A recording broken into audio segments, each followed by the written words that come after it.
हमारे गुरुओं का योगदान केवल समाज और आध्यात्म तक ही सीमित नहीं है, बल्कि हमारा राष्ट्र का चिंतन, राष्ट्र की आस्था और अखंडता अगर आज सुरक्षित है तो उसके मूल में भी सिख गुरुओं की महान तपस्या है। गुरु नानक देव जी के समय से ही आप देखिए, जब विदेशी आक्रांता तलवार के दम पर भारत की सत्ता और संपदा को हथियाने में लगे थे, तब गुरु नानक देव जी ने कहा था, पाप की जंज लई काबुल हो धाया, जोरी मंगे दानुवे लालो। यानी पाप और जुल्म की तलवार लेकर बाबर काबुल से आया है और जोर जुल्म से भारत की हुकूमत का कन्यादान मांग रहा है। ये गुरु नानक देव जी की स्पष्टता थी, ये गुरु नानक देव जी की दृष्टि थी। उन्होंने ये भी कहा था, खुरासान खस माना कि यहां हिंदुस्तान डराया। यानी खुरासान पर कब्जा करने के बाद बाबर हिंदुस्तान को डरा रहा है। इसी में आगे वो ये भी बोले, ऐती मार पई कर लाने तय की दर्दू न आया।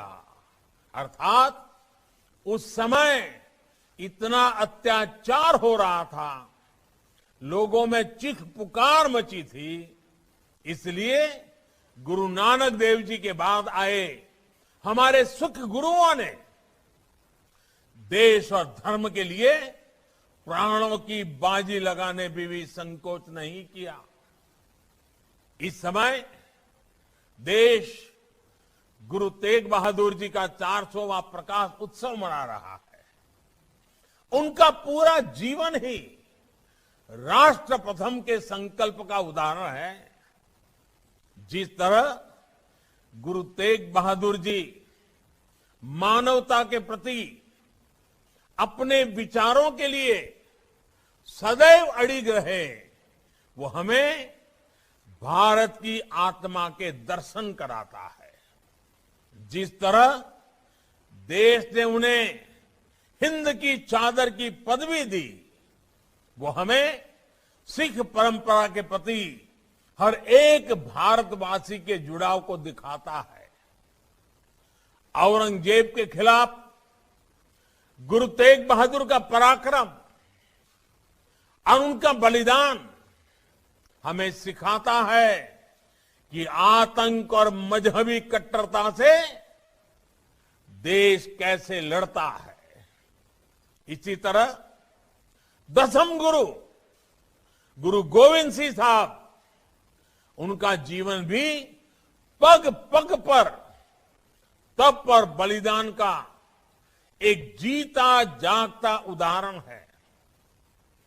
राष्ट्र के लिए, राष्ट्र के मूल विचारों के लिए दसम गुरु ने अपना सर्वस्व न्योछावर कर दिया।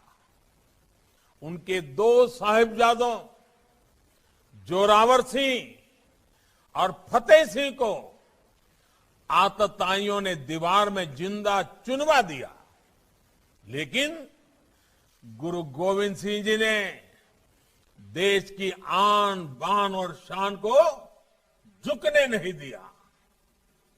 चारों साहिबजादों के बलिदान की याद में हम आज भी शहीदी सप्ताह मनाते हैं और वो इस समय चल भी रहा है। साथियों, दसम गुरु के बाद भी त्याग और बलिदान का ये सिलसिला रुका नहीं। वीर बाबा बंदा सिंह बहादुर ने अपने समय की सबसे शक्तिशाली हुकूमत की जड़ें हिला दी थी। सिख मिसलों ने नादिर शाह और अहमद शाह अब्दाली के आक्रमण को रोकने के लिए हजारों की संख्या में बलिदान दिया। महाराजा रणजीत सिंह ने पंजाब से बनारस तक जिस तरह देश के सामर्थ्य और विरासत को जीवित किया, वो भी इतिहास के पन्नों में दर्ज है। अंग्रेजों के शासन में भी हमारे सिख भाइयों बहनों ने जिस वीरता के साथ देश की आजादी के लिए संघर्ष किया, हमारे आजादी का संग्राम, जलियांवाला बाग की वो धरती आज भी उन बलिदानों की साक्षी है। ये ऐसी परंपरा है जिसमें सदियों पहले हमारे गुरुओं ने प्राण फूके थे और वो आज भी उतनी ही जागृत है, उतनी ही चेतन है। साथियों, ये समय आजादी के अमृत महोत्सव का है। आज जब देश अपने स्वाधीनता संग्राम से, अपने अतीत से प्रेरणा ले रहा है, तो हमारे गुरुओं के आदर्श हमारे लिए और भी महत्वपूर्ण हो जाते हैं।